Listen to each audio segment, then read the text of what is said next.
My name is Clarence Stone. I am 70 years old, and I built my entire life from the ground up right here in the industrial heart of Chicago. Until last Tuesday, I firmly believed that the most agonizing pain a man could ever endure was burying the woman he had loved for over 4 decades. I was wrong. The true betrayal, the one that cold-bloodedly stripped away my remaining peace, was waiting for me in the dark. It started on a chilly Tuesday morning, exactly 6 months since I laid my wife, Eleanor, to rest. 42 years of marriage, gone in the single quiet beat of a sudden heart attack. Without her, the house felt like a hollow limestone monument. Eleanor was the absolute fire of my life, the sharp-minded partner who stood beside me as we built stone freight systems from a single rusted delivery van into a 400-fleet refrigerated logistics empire stretching across the Midwest. But her true sanctuary, the place she went to escape the endless corporate ledgers, was out in the garage of our Oak Brook home. It was a rally red 1967 Chevrolet Corvette Stingray L88.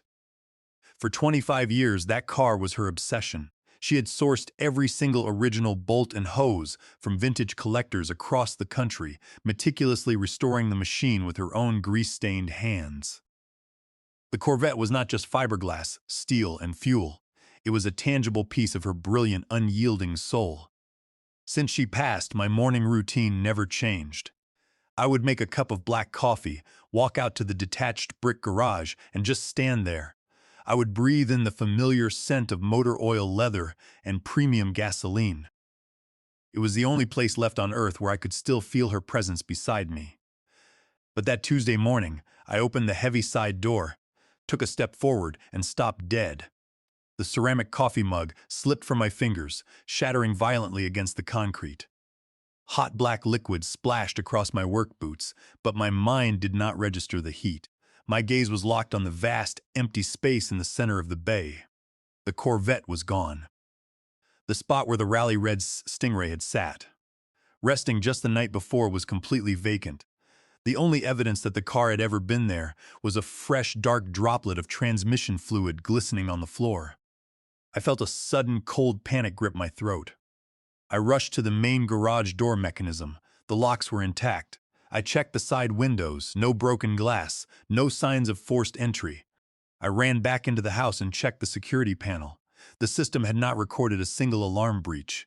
Whoever had taken the Corvette had used the physical master key, entered the correct bypass codes, and disabled the proximity sensors in the exact sequence. Only 3 people in the world possessed those codes. Myself, my estate manager, who had been on a scheduled vacation in Key West, Florida for the past week, and my 38-year-old son, Tyler. Tyler lived in a modern, glass-heavy house just 3 blocks down the road, a property I had paid the 50% down payment on to help him get started. He had always possessed a taste for high-end luxury, a trait that had accelerated dangerously when he married Chloe 4 years ago. Chloe was a woman who had never met a designer brand she did not feel entitled to own. With my hand shaking, I pulled out my phone and dialed Tyler's number. It rang 3 times before his voice cut through the line. "Hey, Dad, what's up?" He sounded entirely too relaxed, almost bored. But what caught my attention immediately was the background noise. I heard the distinct, echoing chime of airport terminal announcements, the low hum of a massive crowd, and the rumble of rolling suitcases. He was at O'Hare International Airport. "Tyler," I said, my voice tight and strained, "where are you, and where is your mother's Corvette?" There was a brief, heavy pause on the line. It was not a pause of guilt. It was the irritated sigh of a man who felt he was being inconvenienced by a trivial complaint. "I'm at O'Hare, Dad," he said, his tone dripping with annoyance. "Chloe and I are heading out for a cruise." "I do not care about your travel plans, Tyler," I snapped, the shock finally giving way to a surging wave of anger. "I asked you where the Stingray is." "Look, Dad, I didn't want to make a big deal out of this before we left," Tyler said, adopting that condescending boardroom tone he always used when he wanted to sound superior. "I sold it." The words felt like a physical blow to my chest. I had to grip the edge of the wooden workbench to keep my balance. "You what?" "I sold it," he repeated, raising his voice slightly over a boarding announcement. "Mom is gone, Dad. She's been gone for 6 months. Why are you hoarding a piece of old metal in the garage? It's just gathering dust and keeping you trapped in the past. It was making you miserable. That Corvette was your mother's life's work, I hissed, my knuckles turning white against the wood. It was not yours to touch. You stole it, Tyler. Stole it? Tyler scoffed, letting out a sharp, mocking laugh. Dad, don't be dramatic. I'm your only son and your sole heir. The car was going to be mine eventually anyway. I just expedited the transfer. Besides, I needed the liquidity. Liquidity for what? I demanded, my chest heaving. Chloe has been severely depressed lately, he explained, as if this justified the theft of a family heirloom. You know how hard Mom's passing was on her. She desperately needed a break. I booked us a luxury cruise around the Greek islands to help her clear her head. First-class flights, a private balcony suite, the whole package. She needs to recharge her mental health, Dad. You always put Mom first when she was alive. I'm just doing the same for my wife. Get over it. It's just a car. The sheer audacity of his words took the breath right out of my lungs. He had violated my home, stolen his mother's legacy, and was now lecturing me on how to be a supportive husband. Listen. They are calling our boarding group, Tyler said quickly, his voice growing distant. We will be out of cell range for a while. We can talk about the paperwork when I get back. Just relax, Dad. Take up a hobby. The line went dead. I stood in the silent, empty garage, the dial tone ringing in my ear. Tyler actually believed his own justification. He expected me to accept that he had stolen a priceless, classic car just to fund a vacation. He thought I was just a senile, grieving old man who would eventually fold and forgive him because he was my own flesh and blood. But as the initial shock faded, the businessman in me took over. A cold, hard logic began to take its place. The logic of a man who did not build a multi-million-dollar logistics company by letting people walk all over him. I walked back into the house, the silence of the large hallway feeling heavier than before. I sat down at my heavy mahogany desk and stared at the dark screen of my computer. In my line of work, you do not survive for 4 decades by reacting purely on emotion. You survive by looking at the numbers. And right now, the numbers my son had just handed me did not make a single bit of sense. Tyler claimed he sold Eleanor's Corvette to fund a luxury Greek islands cruise for Chloe. Even if you booked the absolute finest first-class flights out of O'Hare, the most expensive master suite on a luxury liner, and threw in a wild shopping spree in Athens, the entire trip would cost perhaps $25,000, maybe $30,000 if Chloe went completely out of her mind. But I knew exactly what that 1967 Corvette Stingray L88 was worth. Eleanor and I had it appraised for insurance purposes just 1 year ago. A fully restored, numbers matching 1967 L88 Stingray in that pristine condition was a holy grail for collectors. Chevrolet had only produced 20 of them in 1967. In today's market, it was worth a minimum of $450,000. Where was the missing $420,000? Tyler was arrogant, yes. He was entitled and lazy, but he was not mathematically illiterate. He would not sell a $450,000 asset for a mere fraction of its value just to buy cruise tickets. He was hiding something much larger. The Greek cruise was nothing more than a decoy, a highly emotional smokescreen designed to make me focus on his entitlement and greed, rather than look deeper into what he was actually doing with that kind of capital. My gut, the same sharp instinct that had saved Stone Freight Systems from hostile takeovers and union disputes in the 1980s, told me that Tyler was in the middle of a desperate, high-stakes gamble. I reached for my phone. I was going to call my corporate attorney, Victoria Thorne. I wanted to freeze his access to the family trust funds immediately, strip him of his nominal shares in the company, and begin the process of writing him out of my will entirely. If my son wanted to treat his mother's legacy like a personal piggy bank, I would make sure he never saw another dime of my fortune for the rest of his life. My finger hovered over Victoria's contact name on the screen. Before I could press the glass, the phone began to vibrate violently in my palm. An incoming call. The screen displayed the name Oscar Jenkins. Oscar was the owner of Jenkins Vintage Auto, the largest and most prestigious classic car dealership in the Chicago area. He was an old associate of Eleanor's. For 20 years, they had traded parts, argued over engine blocks, and talked shop. Oscar was a rough, plain-spoken mechanic who had built his own business from a greasy garage bay. He did not tolerate fools, but he respected Eleanor's mechanical brilliance more than anyone else in the business. I answered the call immediately. Oscar. Clarence. Oscar's voice was low, hushed, and carrying an urgency I had never heard from him before. I'm sorry to call you so early, but we have a major situation at my shop. I already know, I said, my voice flat. My son took the Corvette. I assume he brought it to you. Yeah, he did, Oscar replied, his tone grim. He drove it into my receiving bay about 2 hours ago. He was sweating bullets, Clarence, rushing my guys like he had a gun to his back. He demanded an immediate cash wire transfer. Said you were downsizing the estate and he was handling the liquidation. Did you pay him? I asked, my grip tightening on the receiver. I initiated the wire transfer to get him out of my hair, Oscar said smoothly. But I put a 24-hour internal security hold on the funds. I know how much Eleanor loved that Stingray. I knew she'd rather burn the garage down than let that boy sell it, especially to fund some vacation. I smelled a rat the moment he walked in. I felt a sudden surge of gratitude for the man's sharp instincts. Thank you, Oscar.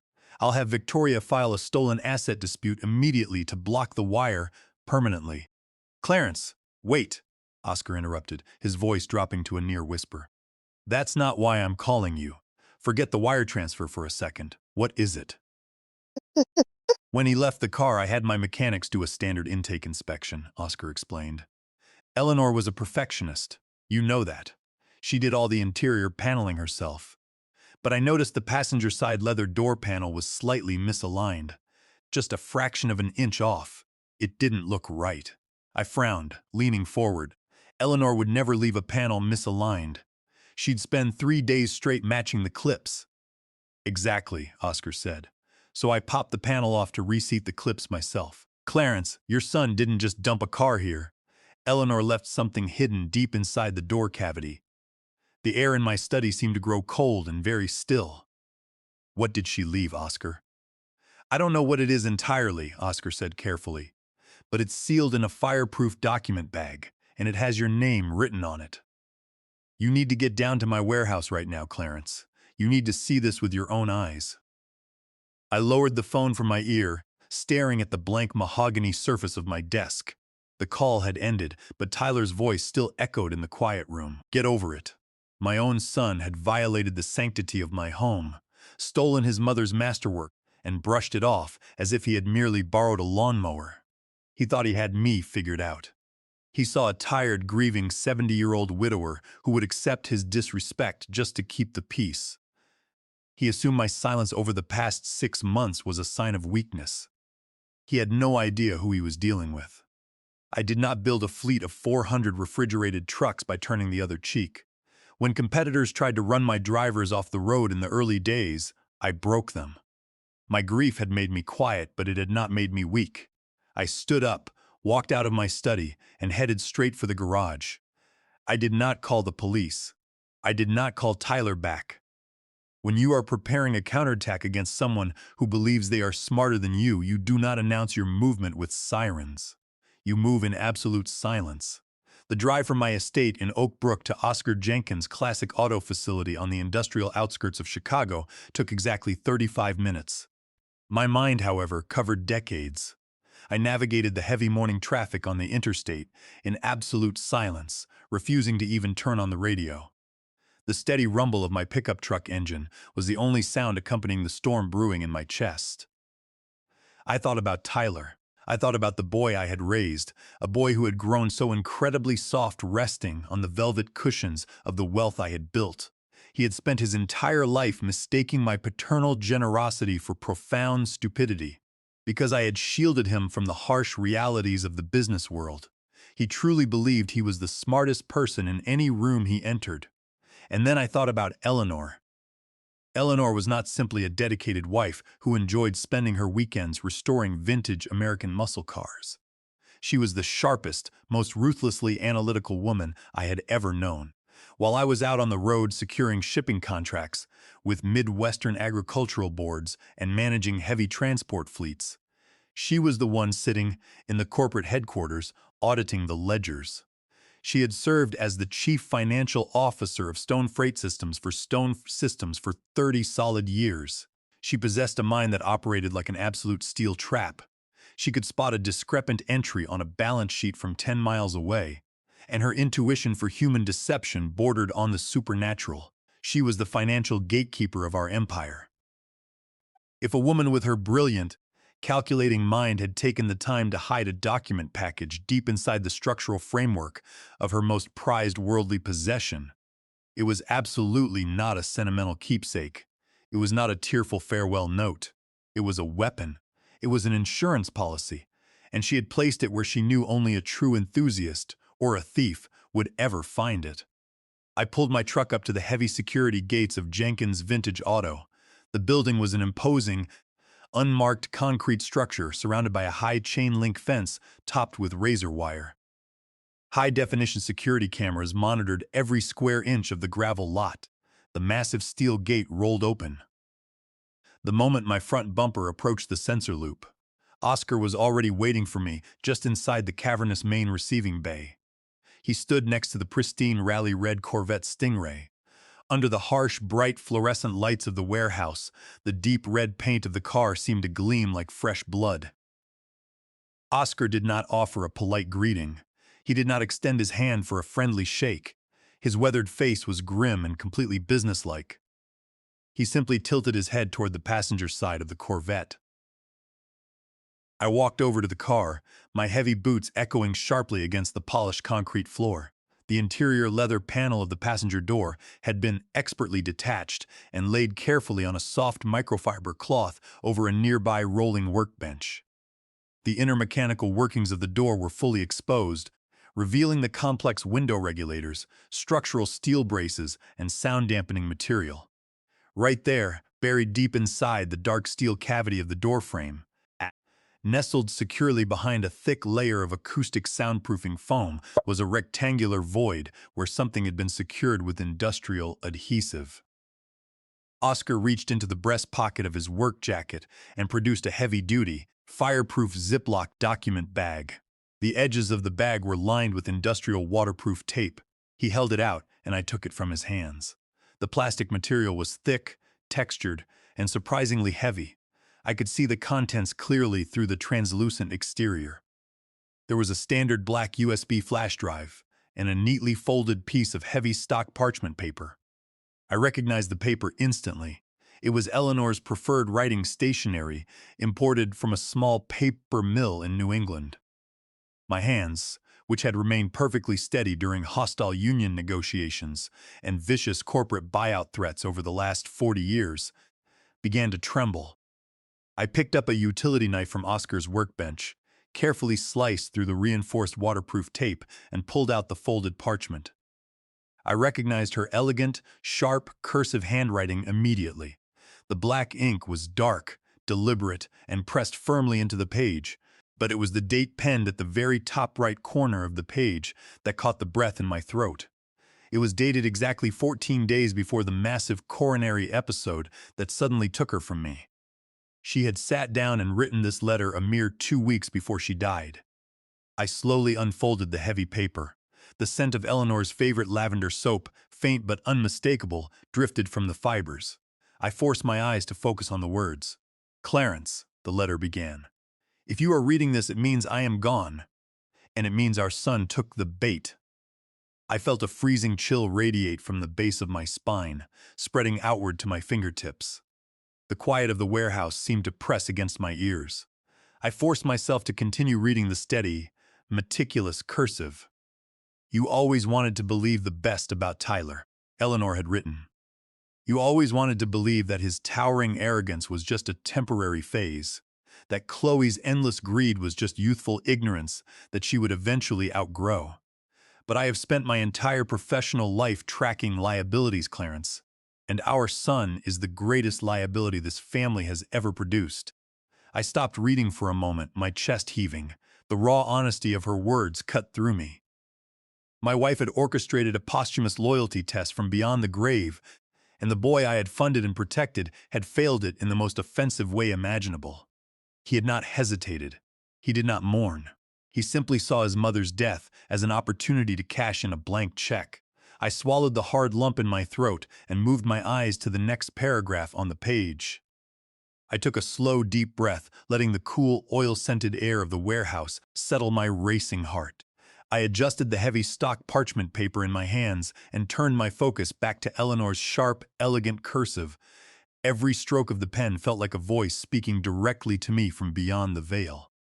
I intentionally left a pre-signed blank title to this car hidden securely behind the velvet lining of the glove box, the letter continued. I knew that the exact moment I was out of the picture, Tyler would start looking for quick liquid assets.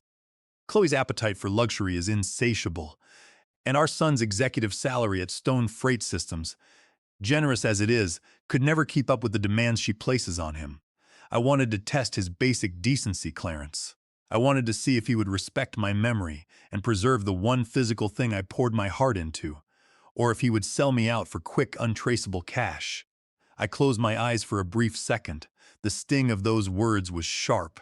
Eleanor had known our son's weaknesses far better than I had. I had spent years making excuses for Tyler's laziness and arrogance, chalking it up to the impatience of youth. But Eleanor, with her cold CFO's eye, had seen him for what he truly was, a liability. If this letter is in your hands right now, the ink read, you have your definitive answer. He did not hesitate. He did not care about the 25 years of sweat and history I left in this machine. He saw an opportunity to cash a check. But Clarence, this is not just about a stolen car. Tyler is not simply acting like a spoiled, greedy child throwing a tantrum. He is actively funding a betrayal that will systematically destroy everything we spent our lives building together. My grip tightened on the edges of the parchment. The black USB drive inside this bag contains everything I have been secretly investigating for the last 6 consecutive months. I did not want to bring this to you until I had irrefutable, airtight proof. I did not want to break your heart. But my chest has been tight lately, and I fear my time is running short. Plug it into a secure computer. Look at the data I have compiled. Look at the banking routes. Do not let your fatherly heart blind you to the cold, hard math, Clarence. Burn the rot out of our house. Do what absolutely must be done. The letter ended with her signature, written with the same firm, sweeping flourish she used to sign our corporate tax filings. I slowly folded the heavy paper back along its original creases and slipped it into the inside pocket of my wool jacket, right over my chest. I reached back into the fireproof bag and pulled out the small black USB drive. It was light, a mere piece of molded plastic and copper, yet in my palm it felt heavier than a block of solid lead. Eleanor had spent her final months on Earth protecting me. While her physical heart was failing her, her brilliant mind was working overtime to hunt down a threat I had been completely blind to. She had used her logistical and financial expertise to uncover a conspiracy happening right under my nose, orchestrated by my own flesh and blood. I looked up at Oscar. He was leaning against the fender of a nearby classic Buick, his arms crossed over his chest, his eyes fixed on my face. He did not ask a single question. He was an old-school guy. He knew when to speak and when to keep his mouth shut. But I could see the quiet understanding in his eyes. He knew Eleanor, and he knew that whatever was on that drive was going to cause an absolute earthquake. Oscar, I said, my voice eerily calm, stripped of all the shock and grief that had consumed me just an hour prior. I need to use the secure computer in your back office immediately. Oscar nodded once, pushing himself off the Buick. Follow me, he said simply. He turned on his heel and gestured for me to follow him down the long, dimly lit corridor of the warehouse. I gripped the flash drive so tightly, the plastic casing dug sharply into my skin. Tyler thought he was playing a clever game. He thought he had outsmarted a clueless, grieving old man. But he had fundamentally forgotten who his mother was. He had forgotten that the woman who raised him spent 30 years tracking down corporate embezzlers and protecting our empire from predators. And he was about to painfully discover exactly who his father was. The mourning husband was gone. The wartime chief executive had finally returned. I followed Oscar down the narrow, wood-paneled hallway that led to his private back office. The room was small and functional, smelling faintly of rich engine oil, aged leather, and stale dark roasted coffee. Old racing posters from the 1970s hung on the walls, their edges yellowed with time. Oscar did not lead me to his main desktop computer, the one connected to the shop's local network. Instead, he walked over to a heavy steel filing cabinet in the corner, unlocked the bottom drawer with a physical brass key, and pulled out a rugged, metal-cased laptop. It was an older model, fully air-gapped from the internet, with no wireless cards installed. "Nobody can trace what you plug into this," Oscar said, placing the heavy machine on the desk. He flicked the power switch, and the cooling fan let out a low, steady hum as the screen booted to a clean offline desktop. He stood up, gesturing to the worn leather chair behind the desk. "I'll watch the front gate. Take your time." "Thanks, Oscar," I said. I sat down, the leather creaking under my weight. My joints felt stiff, carrying the sudden, heavy load of a reality I was not yet fully prepared to face.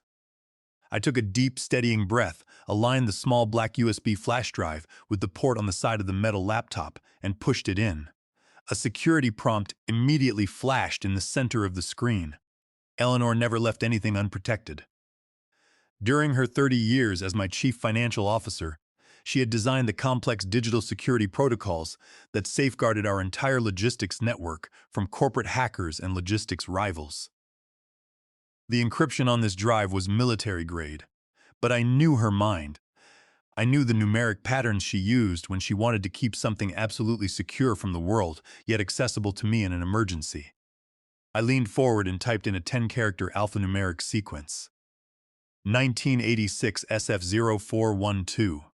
It was the date we officially incorporated Stone Freight Systems. April 12, 1986, combined with the initials of our first rented delivery van. I hit the Enter key.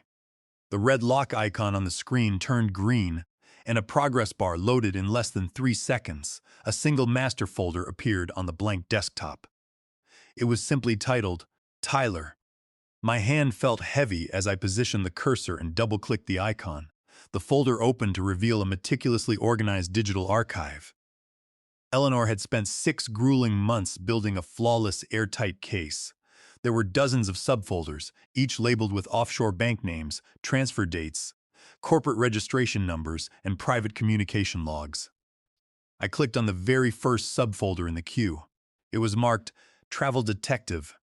Tyler had boldly told me over the phone that he sold his mother's Stingray to fund a Greek islands cruise for Chloe. He claimed she was suffering from severe depression and desperately needed a luxurious European escape to clear her head. I opened the first PDF document in the travel folder. It was a receipt for 2 first-class, round-trip airline tickets to Athens, Greece, along with a booking confirmation for an elite balcony suite on a Mediterranean cruise ship. For a fraction of a second, a wave of terrible confusion washed over me.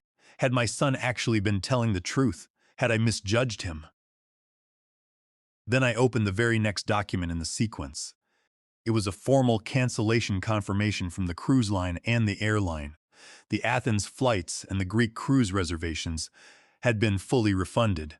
They had been booked on a Tuesday morning and completely canceled 48 hours later, long before Tyler ever entered my garage to steal the Corvette. The entire Greek islands vacation was a phantom. It was a calculated, incredibly cheap decoy designed to give me a highly emotional, frustrating excuse for his sudden, desperate need for fast cash. Tyler knew I would be furious about him stealing his mother's car for a vacation. But he also knew my paternal nature. He knew I would eventually dismiss it as typical, spoiled behavior, grumble about his entitlement, and let the matter drop once they returned. It was the absolute perfect smokescreen. It was designed to keep me from looking any deeper into his actual movements. I clicked out of the travel folder and opened the next major directory, which was labeled Acquisition Trekit. My eyes scanned the dense corporate files that populated the screen. Inside were hundreds of pages of scanned legal documents, offshore banking requirements, and encrypted corporate email chains. I leaned closer to the monitor, the blue light reflecting off my glasses as I began to read the cold, hard math of my son's true destination. I clicked on the next document in the travel directory. This file contained the actual, unmodified travel manifest that Eleanor's private investigator had pulled from the charter company's private server. Tyler and Chloe were not flying commercial out of O'Hare to Athens. They had booked 2 seats on a private Gulfstream G200 charter flight, departing from a small regional airfield in Rockford, Illinois, just 60 miles west of Chicago. Their final destination, Zurich, Switzerland. Zurich was not a Mediterranean beach resort. It was not a place you went to sunbathe on a luxury cruise liner. It was the private wealth management capital of Europe, a city globally renowned for its private banking institutions, numbered accounts, and ironclad financial secrecy. A cold, heavy weight settled deep in my stomach. The missing $420,000 from the Corvette sale was not meant for shopping sprees, fine dining, or Greek ruins. My son was moving raw capital into a European tax haven. I backed out of the travel directory and clicked open the next folder, Corporate Acquisitions.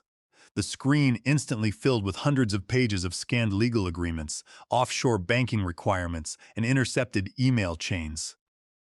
I leaned closer to the monitor, my eyes scanning the dense legal jargon. Eleanor had meticulously tracked a series of digital communications between Tyler and an offshore holding firm, based in Zurich, named Helvetic Corporate Holdings. The firm specialized in anonymous, highly aggressive corporate buyouts. Tyler was using them as a legal shield to establish a completely untraceable shell company named Stone Summit Enterprises. I scrolled down to find the specific target of the acquisition. The name printed in bold black letters on the contract made my breath hitch in my throat. The target was Summit Refrigerated Transport.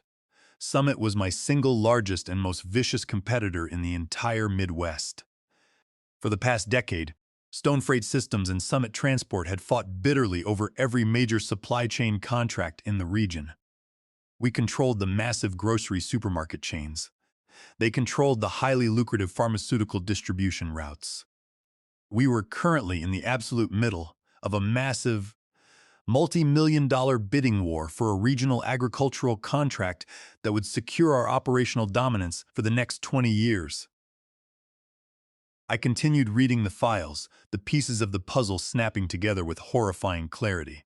Tyler was not just a greedy son looking for a quick, unearned payout to keep his wife happy.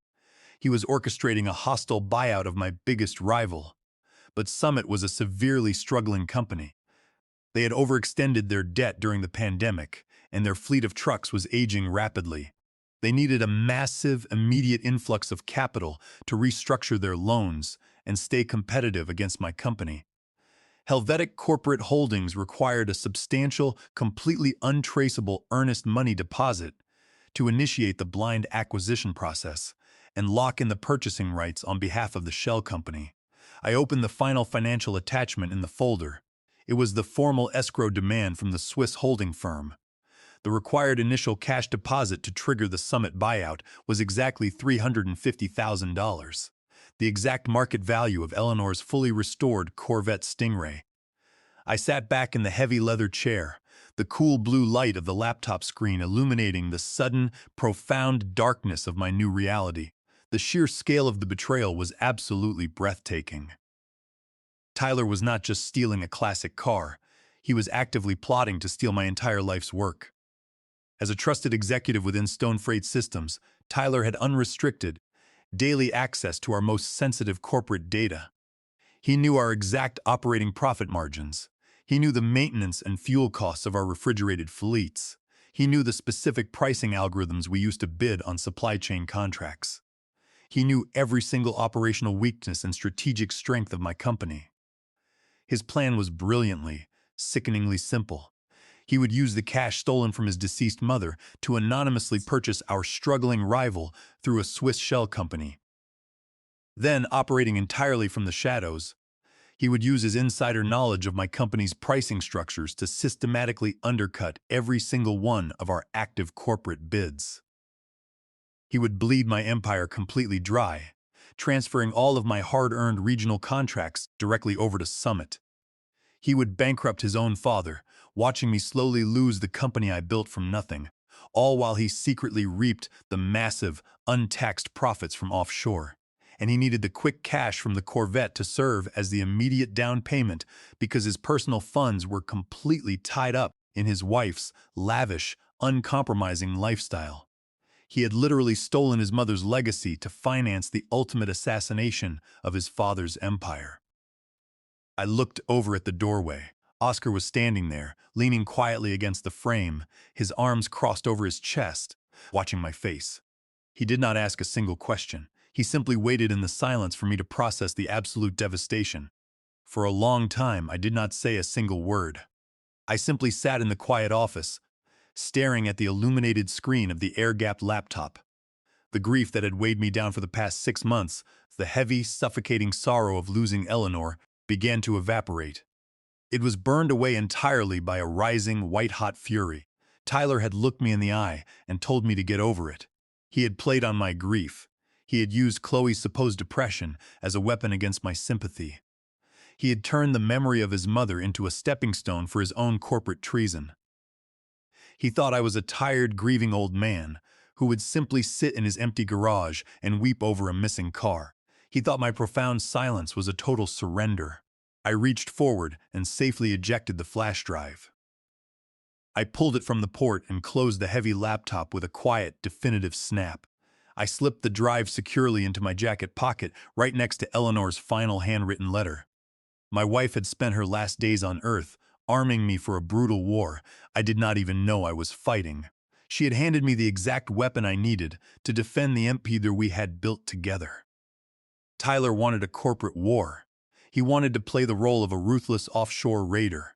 He was about to learn that the man who built stone freight systems did not get to the absolute top of the logistics industry by showing mercy to thieves. I stood up from the desk, my posture perfectly straight, my mind entirely clear. The mourning husband was gone. The wartime chief executive had finally returned. I thanked Oscar for his absolute discretion and walked out of the warehouse. The drive back to Oak Brook was a blur, but my mind was operating with a terrifying, razor-sharp focus. I went straight to my home study, locked the doors, and closed the heavy velvet drapes. I sat at my personal desktop computer, a machine I kept isolated from the main corporate servers, and plugged Eleanor's flash drive back into the port. I needed to understand the true depth of the corporate treason. I opened the master directory and bypassed the financial ledgers. There was a secondary folder labeled Internal Communications. I double-clicked it. Hundreds of forwarded email chains, encrypted server logs, and digital screenshots populated the screen. Eleanor had mirrored a hidden network drive on our corporate server before she passed. I began reading the top email thread. It was a highly detailed tactical breakdown of Stone Freight Systems' most profitable supply routes and vulnerable client contracts. The sender's address was not Tyler's. The sender used a scrambled, anonymous email service based out of Switzerland. But the author's voice, the specific corporate phrasing, the highly technical financial projections, and the precise logistical terminology were entirely too familiar.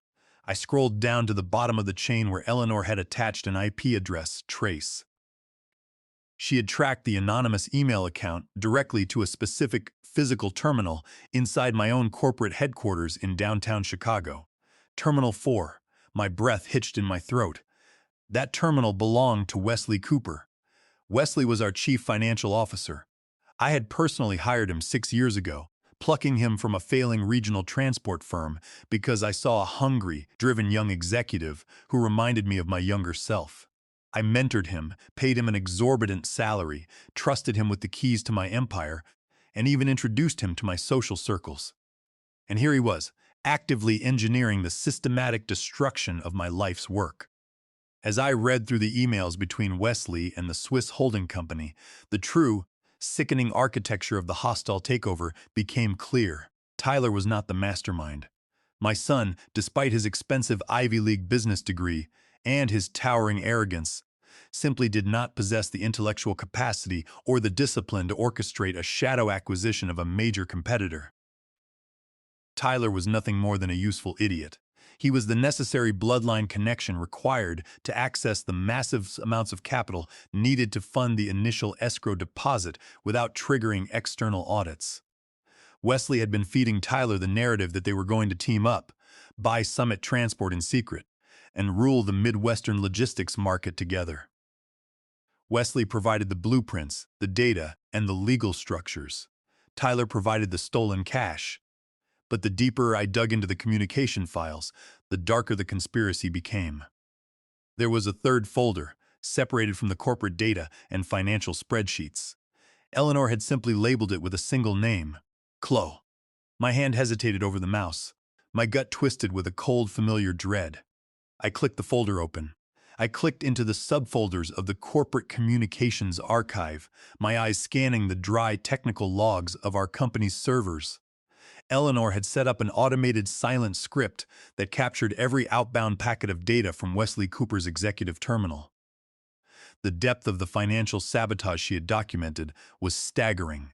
Wesley had not just leaked casual client lists. He had systematically exported Stone Freight Systems' proprietary routing and pricing software.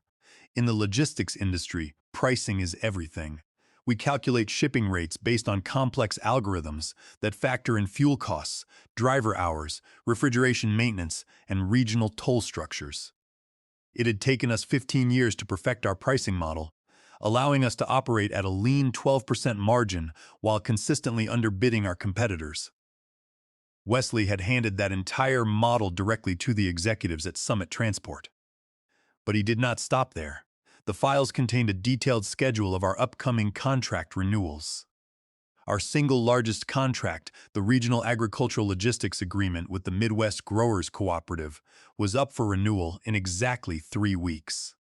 It was a contract worth $45,000 over 10 years, representing nearly 30% of our annual operational revenue. Wesley was actively manipulating the bid. I opened a spreadsheet marked Cooperative Bid Draft. It showed the internal proposal Wesley was preparing for our board of directors to approve. He had artificially inflated our projected operating costs, pushing our proposed bid to $48 million, claiming that fuel volatility and driver shortages required a higher price point. Then I opened an encrypted PDF found in his sent messages to the Swiss shell company, Stone Summit Enterprises. It contained the actual optimized bid calculations, showing we could easily execute the contract for $42 million and still maintain a healthy profit. Wesley was feeding the lower, winning number to the management team at Summit Transport. Under his plan, Summit would submit a bid of $43,500,000, easily undercutting our inflated bid of $48 million.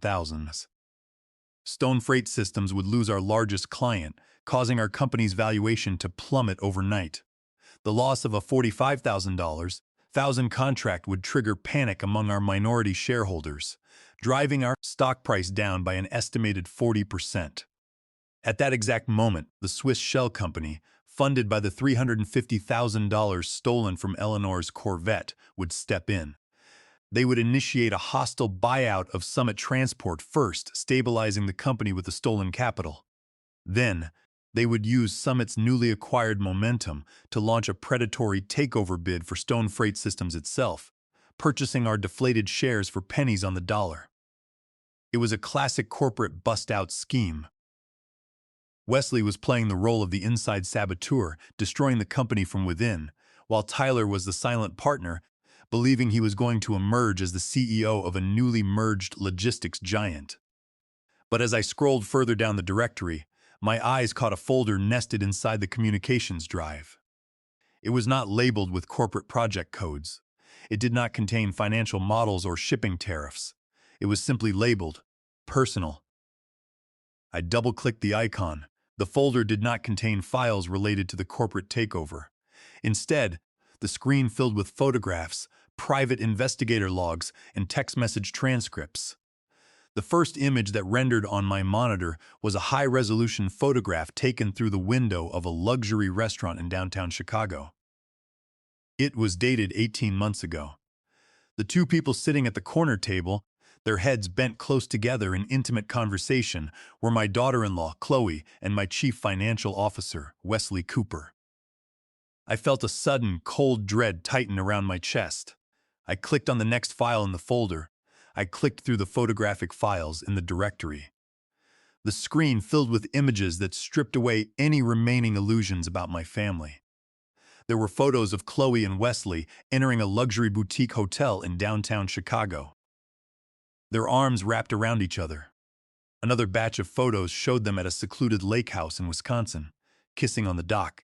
The dates on the files spanned 2 full years.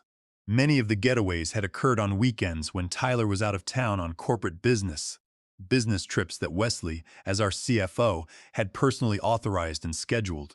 But it was the text message transcripts that made my stomach turn to ice.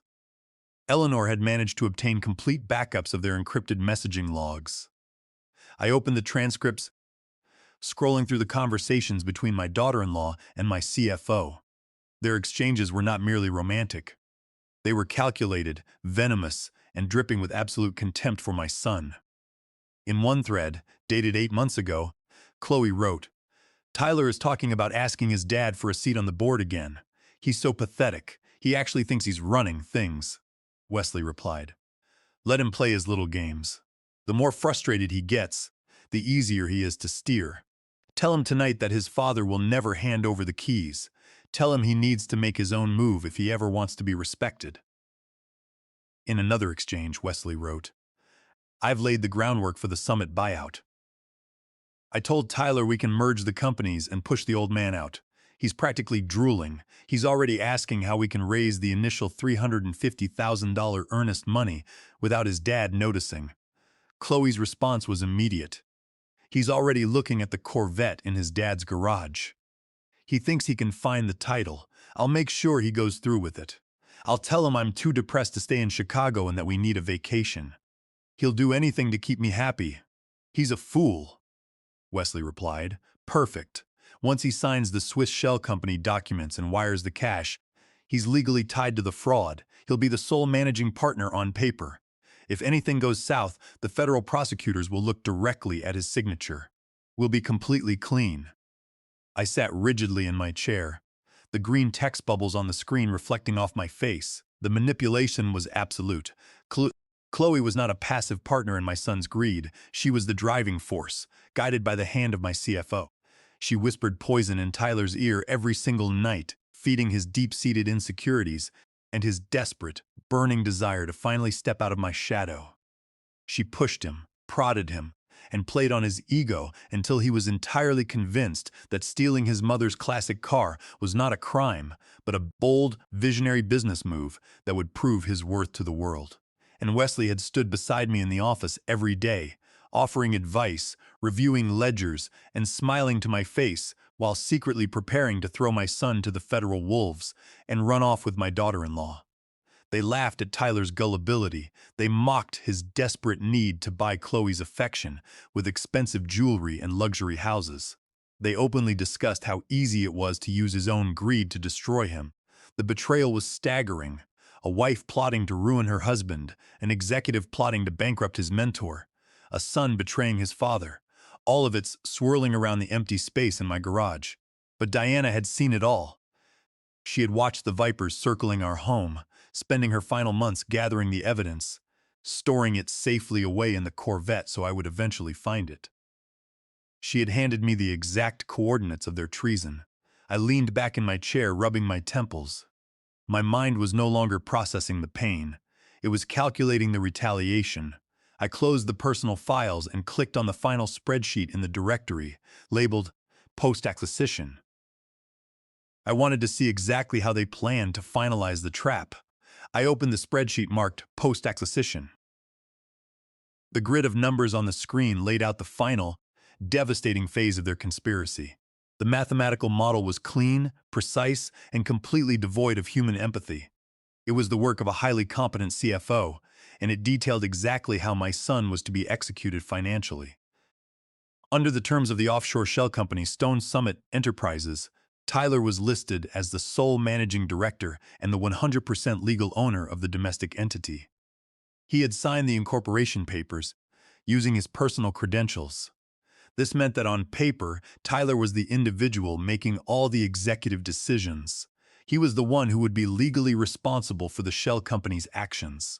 But the offshore banking setup was entirely different. The bank account opened in Zurich under the name of Helvetic Corporate Holdings, the account that would receive all the diverted profits from the corporate theft.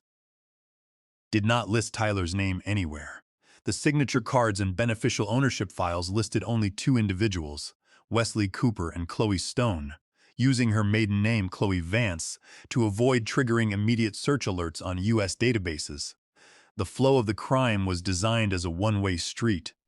First, Tyler would wire the $350,000 earnest money deposit from the sale of the Corvette to Helvetic Corporate Holdings. This would lock in the purchase rights for Summit Transport.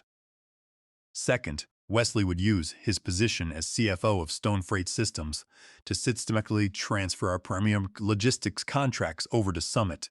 He would do this by artificially underbidding our own clients using Summit's corporate name. Third, as Summit began executing these multi-million-dollar agreements, the resulting profits would be immediately funneled back to Helvetic Corporate Holdings in Switzerland.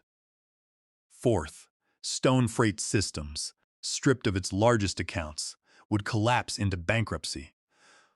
When the board of directors and federal regulators launched an investigation into the sudden loss of our contracts, the paper trail would lead directly to the domestic shell company, Stone Summit Enterprises. Investigators would find Tyler's signature on the incorporation papers. They would find Tyler's personal accounts tied to the initial escrow deposit. They would find that Tyler had stolen his mother's car to fund the deal. The evidence against my son would be overwhelming. He would be prosecuted for corporate espionage, grand theft auto, and wire fraud. Meanwhile, the Swiss bank account holding the diverted millions would remain untouched by the U.S. authorities, protected by Switzerland's strict privacy laws. Wesley and Chloe would resign from their respective roles, withdraw the funds from Zurich, and disappear to a country without extradition treaties. They would leave Tyler standing in the smoking ruins of my bankrupt empire, facing a 20-year federal prison sentence, completely broke and entirely to blame. My son was an ungrateful, entitled fool. He had stolen from his deceased mother to fund a luxury style for a woman who secretly despised him and a CFO who was setting him up for a federal fall. He was so blinded by his own ego, so desperate to prove he could beat me in business, that he was walking directly into a slaughterhouse without noticing the blade resting against his neck. I leaned back in my leather chair and stared at the ceiling. The anger inside me had completely solidified. It was no longer a hot, chaotic rage. It was a cold, absolute certainty. Wesley wanted to play the role of the invisible corporate assassin. Chloe wanted to play the role of the wealthy, untouchable widow running off with her lover. And Tyler thought he could buy his wife's loyalty by selling out his own father. They believed their smokescreen had worked.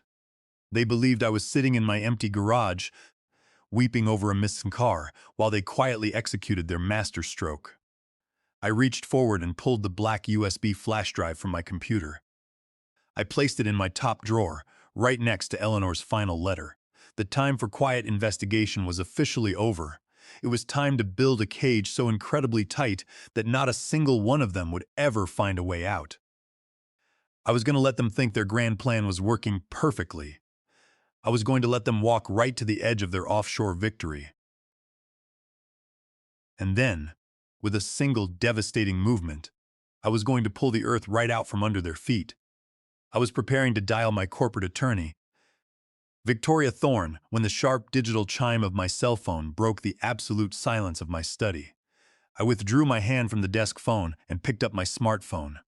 The screen displayed a new text message notification. The sender was Tyler. Knowing the profound depths of his financial treason and his sickening complicity in his wife's affair, simply seeing his name on my screen filled me with a cold, hollow disgust. I swiped the screen to open the message. It was a high-resolution image file followed by a short line of text. I tapped the image to download it. The photograph filled my screen. It was a brightly lit selfie taken inside a private executive jet cabin. Tyler and Chloe were seated close together, glowing with the arrogant radiance of people who believed they had just pulled off the heist of the century. Tyler was wearing a tailored navy blazer, holding a crystal flute of expensive champagne toward the camera in a mock toast. Beside him, Chloe was leaning against his shoulder, flashing a pearly white smile she exclusively reserved for moments of profound deception. She was wearing oversized designer sunglasses, pushed up onto her styled hair, and a delicate silk scarf draped around her neck. They looked like an affluent, loving couple embarking on a romantic holiday. Beneath the photograph, Tyler had typed a caption. "Sorry about the car, Dad. We will make it up to you when we get back from Greece. Love you." I sat rigidly in my leather chair, reading those short sentences over and over. Sorry about the car. He had reduced the theft of a $450,000 heirloom, his mother's final masterpiece, to a casual inconvenience, a minor family dispute to be brushed aside. We will make it up to you when we get back from Greece. Another layer of the smokescreen, a calculated lie designed to keep me looking east toward Athens rather than west toward the Swiss banks. And finally, love you. That was the most offensive part. It was the casual, transactional deployment of a sacred family bond to pacify a father he was actively plotting to bankrupt and destroy. I stared at their smiling faces on the screen. They genuinely believed they had won. They sat in those leather seats, drinking imported champagne paid for by the sweat of my late wife, thoroughly convinced their plan was executing without a hitch. Tyler thought he was outmaneuvering his old man. Chloe thought she was manipulating her husband into funding a permanent escape with her corporate lover. They were celebrating a victory they had not yet earned, secure in the delusion that I was sitting at home, nursing a grudge over a stolen vehicle, rather than systematically dismantling their entire lives. I brought my thumbs to the screen and began to pinch and zoom, analyzing the photograph with the exact same meticulous scrutiny I applied to logistics merger contracts. I looked at the lighting. I looked at the curve of the airplane windows. I looked at the reflection in the polished wood paneling of the cabin, and then I saw it. The fatal flaw in their perfect visual lie.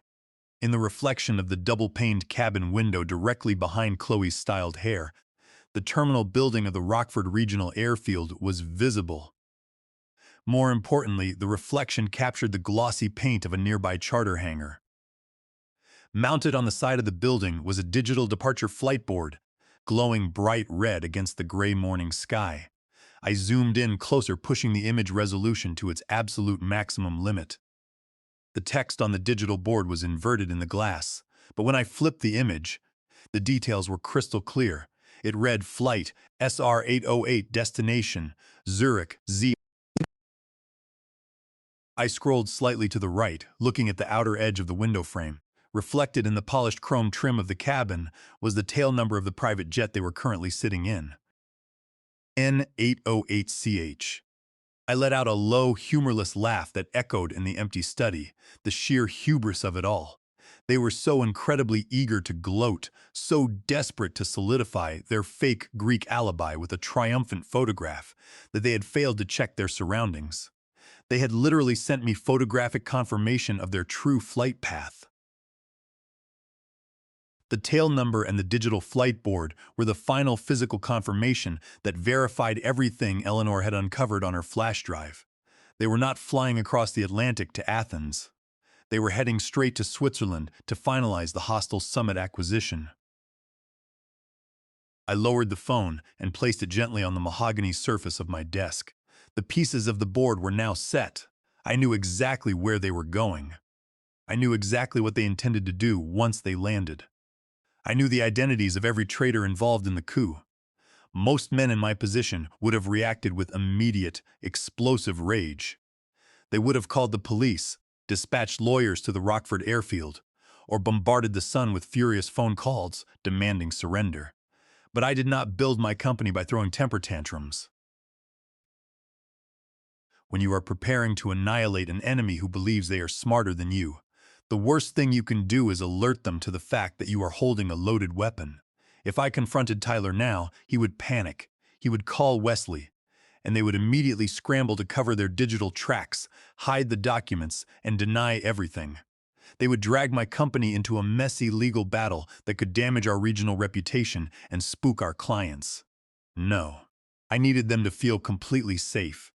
I needed them to land in Zurich, walk into that private bank, and firmly commit themselves to the fraudulent transaction. I needed them to push all their stolen chips into the center of the table before I flipped it over. I picked my phone back up, the glass screen cool against my fingers. I needed to send a response to my son's text message. It had to be the perfect reply. If I did not respond at all, Tyler would worry. He knew my corporate habits. He knew I rarely left a message unanswered for more than an hour. If I responded with immediate, explosive rage, he would suspect I was looking deeper into his story. If I responded with too much forgiveness, it would seem highly uncharacteristic of a man whose prized vehicle had just been stolen from his garage. It needed to be the exact kind of dismissive, passive-aggressive response a tired, defeated, elderly father would send to an ungrateful son to avoid a fight. I opened the digital keyboard. I did not type a single word of warning. I did not issue empty threats. Instead, I opened the emoji menu, scrolled through the icons, and selected the simple yellow thumbs up. A single thumbs up. It was the digital equivalent of an exhausted sigh. It communicated exactly what Tyler wanted to believe. That I was irritated, that I was done arguing for the day, and that I was completely oblivious to the massive corporate conspiracy unfolding behind the glass window of his private jet. It told him that his Greek cruise alibi had pacified my immediate suspicions. I pressed send. I watched the small bubble appear on the screen, indicating the message had delivered. In that quiet moment, the dynamic of our relationship fundamentally shifted. The father who had spent 38 years funding his son's lifestyle officially ceased to exist. I was no longer a parent attempting to guide a wayward child. I was a chief executive officer neutralizing a critical threat to my company and my late wife's memory. I placed the smartphone face down on the mahogany desk. The silent war had officially begun. I reached slowly for the receiver of my heavy desk phone and dialed the private, direct number for Victoria Thorne. Victoria was the apex predator of the Chicago legal district.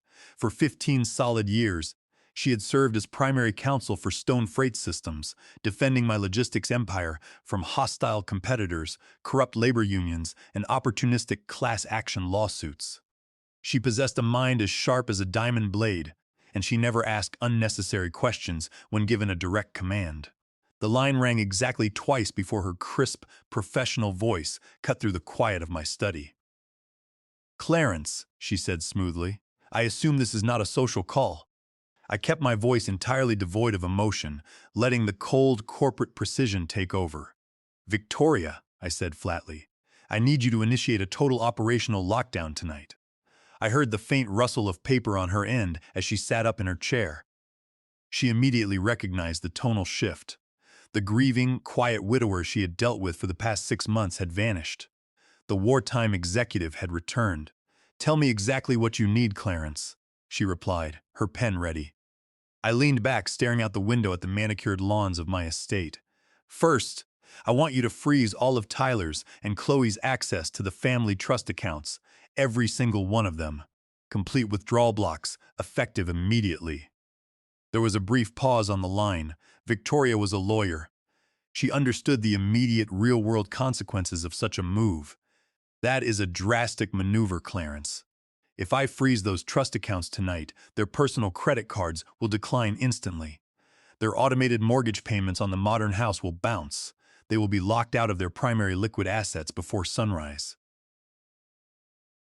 I did not blink. "That is precisely the objective, Victoria. Cut off their financial oxygen. Tyler has abused my generosity for the last time.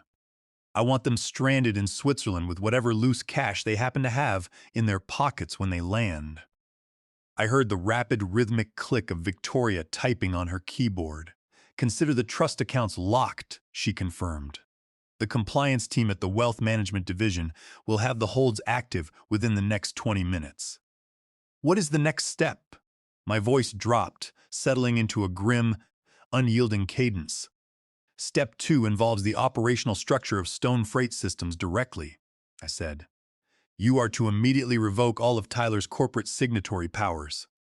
I leaned forward, resting my elbows heavily on the desk, the cool receiver pressed tight to my ear.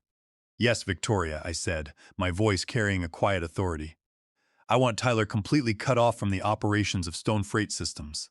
Strip his executive security clearances across our entire company network." cancel his corporate credit cards, deactivate his office keycards, and lock his user profile out of the main database. By 6 on tomorrow morning, he should not be able to log into a single corporate email account or open a SIS door in our headquarters. Victoria's keyboard clicked in a rapid, continuous rhythm. That will effectively isolate him from the company, Clarence. But what about his legal authority? On paper, he is still our vice president of business development. Not anymore, I replied. I want a formal board resolution drafted tonight. We are revoking his corporate signatory powers. He is no longer authorized to sign agreements, negotiate shipping rates, lease vehicles, or access our internal ledgers on behalf of Stone Freight Systems. Victoria stopped typing. The silence on the line was thick with professional caution. Clarence, she said slowly, revoking an executive's signatory powers so suddenly, especially the founder's son, is a massive operational shock. It will send a wave of panic through the Human Resources Department. And more importantly, it will raise immediate, serious questions among the board of directors. They will want to know why we are locking out a vice president without a formal internal audit. Let them ask their questions, I said, my tone hardening. I built this entire company from a single rented truck. I own 62% of the voting shares in Stone Freight Systems. The board exists because I allow it to exist. Tyler has engaged in actions that severely threaten the foundational stability of this company. I will personally address the board when the time is right. For now, you execute the revocation protocol. I want the paperwork signed and filed by midnight. Understood, Victoria said, her voice dropping the caution. I will have the board documents drafted and sent to the majority trustees for signature within the hour. The revocation will be legally binding before the markets open tomorrow. Is there a third directive? I closed my eyes, picturing the rally red paint of Eleanor's Corvette sitting in Oscar's receiving bay. Yes, I said. Tyler stole Eleanor's Corvette Stingray this morning. He transported the vehicle to Jenkins Vintage Auto and attempted to liquidate the asset for $350,000. He demanded a rapid wire transfer of the proceeds to a private banking account in Zurich, Switzerland. I heard Victoria exhale a sharp, stunned breath. Clarence, that is grand theft auto. Under Illinois law, because of the vehicle's value, it's a Class 1 felony. I can have federal and local law enforcement waiting at the airport the exact moment his private charter touches down in Zurich. We can coordinate with Swiss authorities to have him arrested at the customs gate. No, I commanded firmly. Do not notify the local police. Do not file a standard police report. If we involve the local authorities right now, it becomes a messy public family scandal. It will hit the local business journals. Tyler will simply hire an expensive criminal defense attorney, drag the entire situation through the courts, and attempt to stall the legal process. I want a much cleaner, far more devastating approach. What are you proposing? Victoria asked. I do not want him sitting in a local jail cell waiting for a bail hearing, I explained, a cold satisfaction settling over my words. I want him to walk into his trap with absolute confidence. I leaned back in my chair, looking at the silent walls of my study. Instead of calling the police, Victoria, I want you to file a formal stolen asset dispute directly with the bank holding the title to the Corvette. Report the fraudulent wire transfer attempt through the federal banking channels immediately. Oscar Jenkins has already placed a mandatory 24-hour internal security hold on the pending funds. I want you to leverage that hold. We are going to let the automated fraud systems of the international banking network do the heavy lifting for us. I heard a low, appreciative hum on the other end of the line. Victoria was a corporate strategist. She saw the moves on the board before they were even played. I see the play, Clarence, she noted, her voice carrying a sharp edge of respect. If we report the unauthorized vehicle sale and the offshore wire attempt through federal banking fraud channels, we trigger an automatic international anti-money laundering protocol. Under the federal banking laws, any transaction involving the transfer of stolen asset proceeds across borders is flagged immediately. The banks will independently freeze the destination accounts in Switzerland. They will flag Tyler and Chloe as high-risk financial actors. It elevates the crime from a simple local auto theft to an international banking crisis. Exactly, I confirmed, a cold satisfaction settling over my words. I do not want Tyler sitting comfortably in a Cook County jail cell, waiting for his mother's estate lawyers to argue over a bond hearing.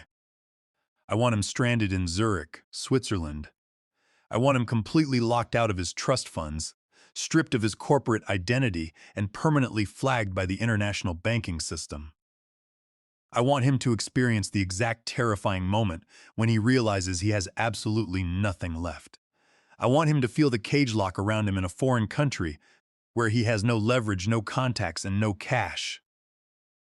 I will draft the fraud dispute and file it with the Federal Clearinghouse immediately, Victoria assured me.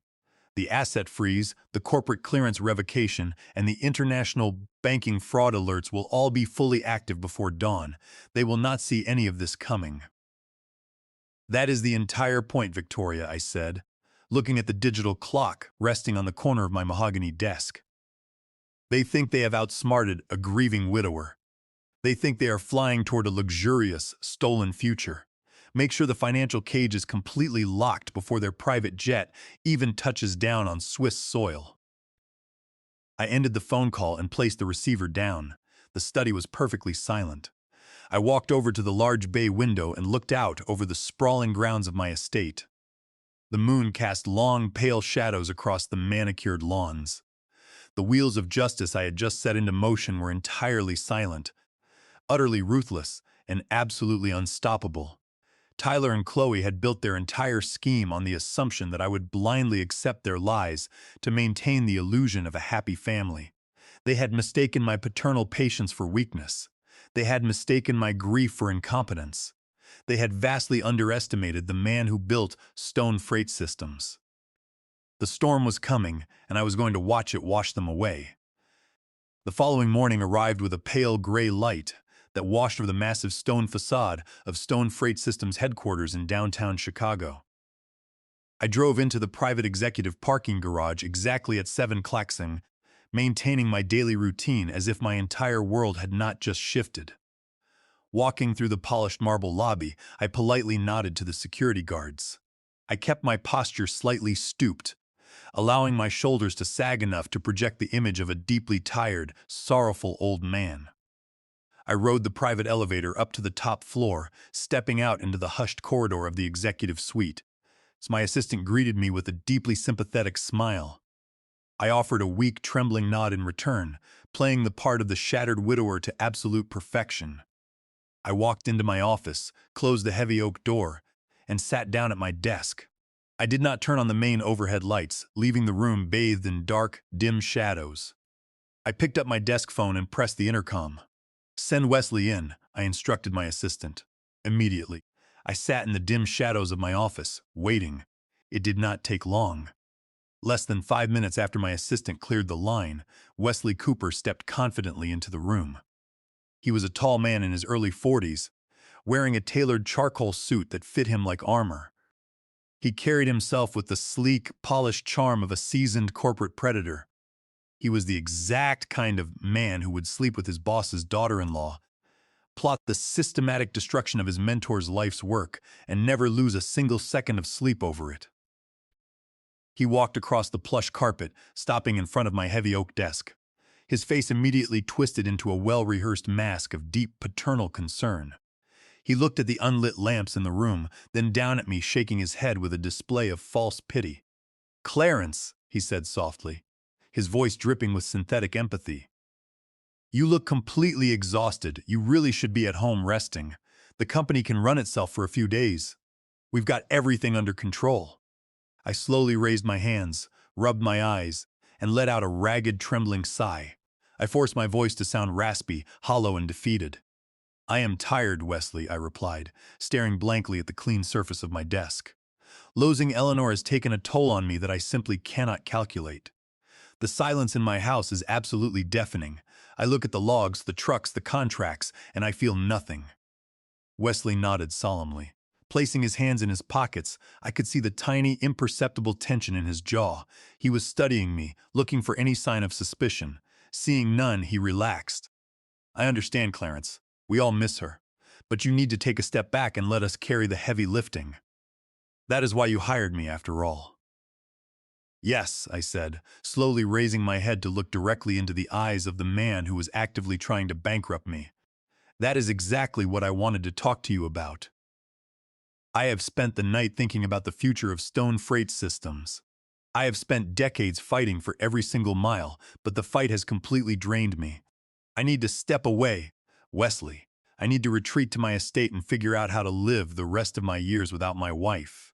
I watched a sudden, brilliant spark of raw greed flash behind Wesley's eyes.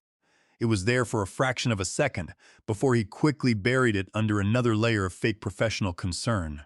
Clarence, you cannot just walk away, he countered smoothly, taking a step closer. This company is your entire legacy. You can't let it drift. I am not letting it drift, I replied, leaning back in my chair. I am simply transferring the immediate operational burden. Wesley, you have been my chief financial officer for 6 years. You know our supply routes, you know our corporate accounts, and you know our cash reserves better than anyone. I need someone I can trust to take the absolute helm while I step into the shadows. I reached into my desk drawer and pulled out a thick stack of corporate transfer documents that Victoria Thorne and I had finalized late last night. I placed them squarely in the center of the desk and tapped the top page with my index finger. I am officially promoting you to the position of Acting Chief Executive Officer for the Midwestern Regional Division, I announced, keeping my tone completely flat, devoid of any energy. But more importantly, I am granting you full, unrestricted legal authority over our strategic merger and acquisition accounts. Wesley stared at the documents, his breath catching slightly. He was secretly plotting to use the $350,000 from the stolen Corvette to fund the offshore summit buyout, completely unaware that I knew every detail of his treason. Now, I was legally handing him the exact accounts he was trying to sabotage. I want you to oversee the entire summit merger, I continued, watching his face. I am authorizing you to manage the earnest money deposits, coordinate the financial restructuring, and sign the finalized acquisition ledgers on behalf of this company. You will have total legal autonomy over the merger accounts. I trust you to do what is best for the future of stone freight systems. Wesley slowly reached out and picked up the stack of documents, his fingers gripping the heavy stock paper tightly. He was looking at the exact legal authorization he needed to quietly siphon our contracts into his Swiss shell company. He genuinely believed he had just been handed a license to steal millions of dollars without any oversight whatsoever. But the documents were a carefully constructed trap. By accepting legal autonomy over the summit merger accounts, Wesley officially tied his name and signature to every single transaction he was about to commit. He was no longer just an advisor. He was the primary legal actor. Victoria Thorne had already filed the federal banking fraud report regarding the Corvette Stingray. The moment Wesley attempted to wire the stolen proceeds through our corporate acquisition accounts, the transaction would be flagged as a federal banking violation under his direct authority. I was building an airtight federal corporate fraud case against him, and he was eagerly signing his own confession. Clarence, Wesley promised, clutching the documents to his chest, I will not let you down. I will handle Summit with the utmost discretion. You have my word. I know you will, Wesley, I said, offering a weak, tired smile. Just make sure the banking deposits are completed smoothly. Make the transition seamless. Wesley nodded, turned on his heel, and practically floated out of my office. The moment the door clicked shut, my weak, stooped posture instantly vanished. My spine straightened, and the cold, sharp clarity returned to my eyes. Wesley was rushing back to his terminal to finalize the hostile offshore buyout. Entirely convinced he was a corporate genius, he was about to initiate the wire transfers, completely unaware that the trap was already closing around his neck, exactly 48 hours past since Wesley Cooper walked out of my office holding the corporate transfer documents. During those 2 days, I maintained my carefully constructed facade of a broken, grieving widower. I sat in my darkened suite at the corporate headquarters, slowly sipping my black coffee, while silently monitoring the digital tracking software Victoria Thorne had installed on our mainframe servers. I watched with profound satisfaction as Wesley frantically logged into the Summit Transport acquisition accounts. He worked late into the night, pushing stolen capital through the corporate channels, entirely unaware that every single keystroke was being recorded, time-stamped, and forwarded directly to the Financial Crimes Division of the FBI. He was walking directly into the legal snare, dragging his own signature across every digital transaction. The trap had been set, the bait taken, and the jaws of the federal government were closing around my enemies. The explosion arrived precisely at 9 on a Thursday morning. I was sitting in the quiet comfort of my home study, staring out at the manicured lawns of my estate, when my personal cell phone began to vibrate across the heavy mahogany desk. I glanced down at the bright screen. The caller identification displayed my son's name, accompanied by an international routing prefix. I let the phone ring 3 times, allowing the tension on the other end of the line to build to an agonizing peak. I took a deep, steadying breath, cleared the cold, calculating edge from my throat, and practiced my warmest, most oblivious fatherly tone. I picked up the device and pressed the answer button.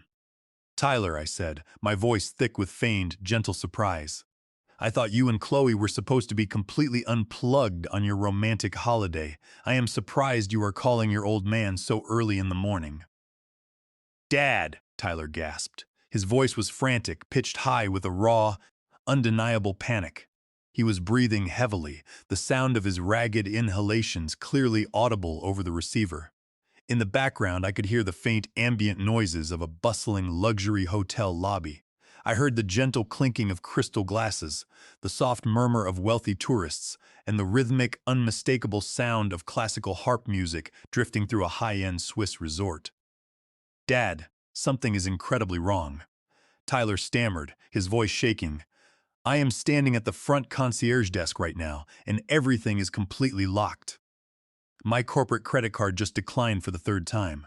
I tried to use my personal platinum card, and the system rejected it instantly. I logged into my mobile banking application, and my main trust accounts are showing a balance of absolutely 0. Every single account is frozen, Dad. The bank is refusing to authorize any transactions. I cannot even pay the hotel bill."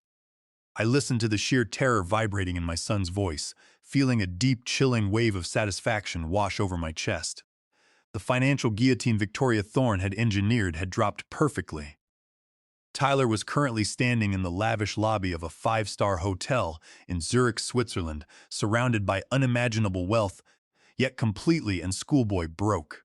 He was a corporate raider without a single penny to his name. I pushed the grim smile from my face and injected a heavy dose of grandfatherly concern into my response. "Oh, son," I said, clicking my tongue in exaggerated sympathy. "That sounds incredibly frustrating. But you really should not be panicking over a simple banking glitch. You know how overly aggressive those automated fraud prevention algorithms can be these days. It is just a standard security protocol kicking in." "A security protocol?" Tyler practically screamed into the phone. "Dad, they have locked everything. The hotel manager is looking at me like I am some kind of vagrant. They are threatening to call the local police if I do not provide a valid form of payment for our suite by noon. You have to call the Wealth Management Division immediately. You have to tell them to lift the security hold on my accounts right now." I let out a long, slow sigh, perfectly mimicking the sound of an elderly man confused by modern banking technology. "Well, Tyler, you really only have yourself to blame for this minor inconvenience," I said gently. "The bank's security system is designed to detect highly unusual, out-of-character spending patterns. You live in Chicago, and suddenly massive charges are attempting to process from an international location. Of course, the fraud department froze the accounts. They are just trying to protect your assets from foreign thieves. But I am the one spending the money," Tyler pleaded, his voice cracking with desperation. "I am the account holder. Tell them I am traveling. Tell them I am on my vacation." I chuckled softly, a warm, completely oblivious sound. "I am sure they will understand once we explain it to them, son. I will simply call the customer service line and inform the fraud department that you are exactly where you said you would be. I will tell them you and Chloe are safely enjoying your romantic cruise in Athens, Greece. I will Assure the bank that any charges originating from the European Union are entirely legitimate and authorized by you. The silence that instantly swallowed the other end of the phone line was absolutely magnificent. The silence that instantly swallowed the other end of the line was absolute, heavy, and suffocating. It was the silence of a man who had just realized he had stepped squarely onto a hidden landmine. Tyler could not correct me.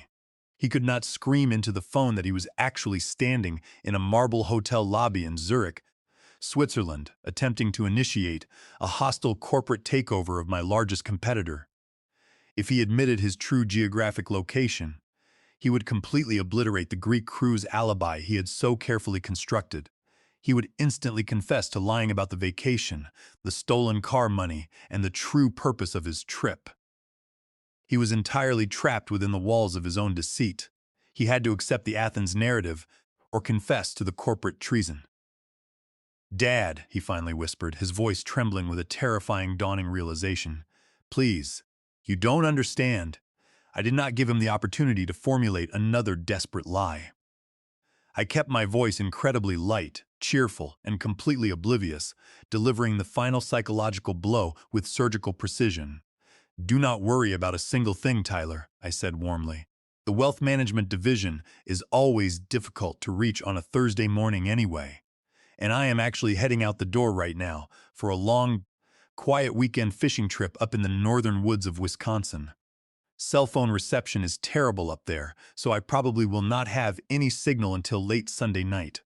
I will call the bank for you first thing on Monday morning when I return to the office. Just relax, enjoy the beautiful Greek ruins, and eat some delicious gyros for me. Tell Chloe I send my love." Before he could utter another sound, I pressed the red button and ended the call. I placed the phone gently down on the mahogany surface of my desk and leaned back in my chair. The game was over. I closed my eyes and smiled, savoring the absolute quiet of the study. They were stranded, exposed, and utterly alone in a foreign country without a single penny to their names. I remained seated at my desk for a long time. I knew exactly what Tyler was going to do next. When a man believes he is drowning, he grasps at the nearest floating piece of wood, no matter how fragile. His corporate identity was erased. His personal wealth was frozen. The intricate web of deceit he had spun with Wesley. And Chloe was unraveling at an astonishing speed. In Tyler's panicked mind, there was only one remaining lifeline. He needed the earnest money for the Summit acquisition.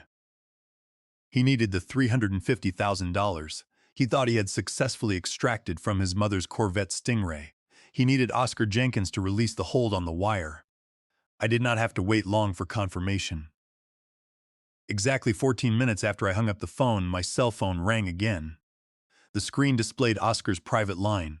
I answered immediately. "Oscar." "Clarence," Oscar said, his rough voice carrying a distinct edge of grim amusement. "You called it perfectly. The kid just phoned the shop. He was absolutely losing his mind." I leaned forward, resting my forearms on the desk. "Walk me through it, Oscar. Leave nothing out." "He called my direct line, bypassing the receptionist entirely," Oscar recounted. "He was shouting so loudly, I had to hold the receiver away from my ear. He completely dropped that slick, arrogant businessman routine he tried to pull on me yesterday. He was begging, Clarence. He demanded I manually override the 24-hour internal security, hold on the wire transfer. He told me it was a matter of life and death, a critical business emergency that could not wait another minute. He practically ordered me to push the money through to Helvetic Corporate Holdings immediately." "And how did you respond?" I asked, a cold satisfaction blooming in my chest. "I gave him the exact dose of reality you requested," Oscar replied smoothly. "I told him to lower his voice and listen to me very carefully. I informed him that I could not push the wire transfer through even if I wanted to, because the funds were no longer under my control. I let that hang in the air for a second, and I could hear the kid hyperventilating. Then I delivered the final blow. I told Tyler that early this morning, the state of Illinois and federal banking authorities officially flagged the title of the 1967 Corvette Stingray L88 as a stolen asset. I closed my eyes, picturing Tyler standing in the middle of that lavish Swiss lobby, the cold mountain air outside matching the ice in his veins. "What did he say to that?" I asked quietly. He tried to deny it, Oscar scoffed. He started stammering, swearing it was a massive misunderstanding, claiming he had your full permission to liquidate the car. He insisted that if I just gave him the money, he would sort out the paperwork with you later. But his voice was shaking. He knew the game was up. I cut him off before he could spin another pathetic lie. I told him that because he attempted to wire the proceeds of a stolen asset across international borders, the transaction had automatically triggered an alert with federal banking authorities. The $350,000 was completely impounded by the federal government under suspicion of international wire fraud and money laundering. The local police had already been by my warehouse to physically secure the Corvette as state evidence. I let out a slow, heavy breath. Thank you, Oscar. You have done my family an incredible service. You don't owe me a thing, Clarence, Oscar replied firmly. Eleanor was a legend. Nobody steals her masterpiece and gets away with it. I'm just glad I got to be the one to slam the vault door on him. Good luck with the rest of it. Oscar ended the call, leaving me alone once again in the quiet expanse of my study. I walked over to the large bay window. The Midwestern sun cast a bright, unforgiving light across my estate. I pictured my son miles away, stranded on a cold Swiss street. He and Chloe were standing in a lobby they could no longer afford. Their corporate credit cards were useless. Their bank accounts were completely locked down by Victoria Thorne's legal maneuvers. They had no liquid cash, no way to pay for their suite, and absolutely no way to purchase a return flight home. In Switzerland, failing to pay a luxury hotel bill is not treated as a civil dispute. The Swiss authorities are notoriously strict when it comes to financial fraud. The hotel management did not offer sympathy to the wealthy Americans who suddenly could not produce a valid credit card. They involved the Zurich police immediately. Furthermore, the corporate coup was dead. Helvetic Corporate Holdings required the $350,000 escrow deposit to initiate the blind acquisition of Summit Transport. With those funds frozen by federal investigators under suspicion of money laundering, the acquisition collapsed. To protect their own reputation and avoid international scrutiny, the Swiss firm immediately terminated the agreements and locked Tyler out of their systems. Wesley, sitting in his executive office at my corporate headquarters in Chicago, was beginning to realize that the Swiss accounts were frozen and the Summit deal was falling apart. He was frantically attempting to delete his digital tracks, completely unaware that Victoria's software was recording every single deletion log on our secure server, and that the documents he had signed yesterday had legally sealed his fate. Chloe's elaborate plan to bleed my son dry and escape, with her lover, had spectacularly imploded. She was now marooned in Zurich with a husband she secretly despised, a husband who was rapidly becoming the primary target of a massive federal fraud investigation. She had pushed Tyler into stealing his mother's car to fund her ultimate betrayal, and in doing so, she had locked herself in the exact same inescapable cage. In the end, Tyler had to swallow his towering ego and place a humiliating, desperate phone call to Chloe's distant uncle. He had to beg for a rescue. The uncle, who had always viewed Tyler as a limitless source of cash, was disgusted by the sudden begging.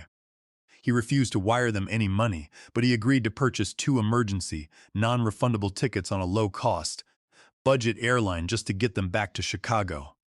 It was a humiliating, agonizing journey home. They were forced to sit in cramped, narrow seats in the back of the cabin, surrounded by the very people they had spent their lives looking down upon. I was sitting in my leather reading chair, quietly reviewing the final logistical reports for the upcoming quarter, when the heavy oak front doors of my Oak Brook estate suddenly burst open. The loud, violent sound echoed down the long marble hallway, followed immediately by the rapid, furious clicking of high heels against the polished hardwood floor. I did not stand up. I did not move. I simply closed my leather-bound folder, folded my hands in my lap, and waited for the storm to reach my study. Tyler and Chloe stormed into the room like a pair of rabid, cornered animals.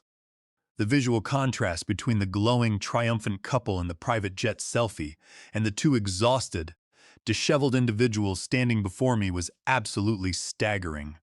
Tyler was wearing the same navy blazer from the photograph, but it was now deeply wrinkled, stained with sweat, and smelling of a 15-hour flight in coach. His hair was disheveled, and his face was flushed bright red with an uncontrollable frantic rage. Chloe looked entirely unhinged. Her designer sunglasses were pushed up onto her messy hair, her makeup was smeared, and her eyes were wide with a fierce, calculating anger.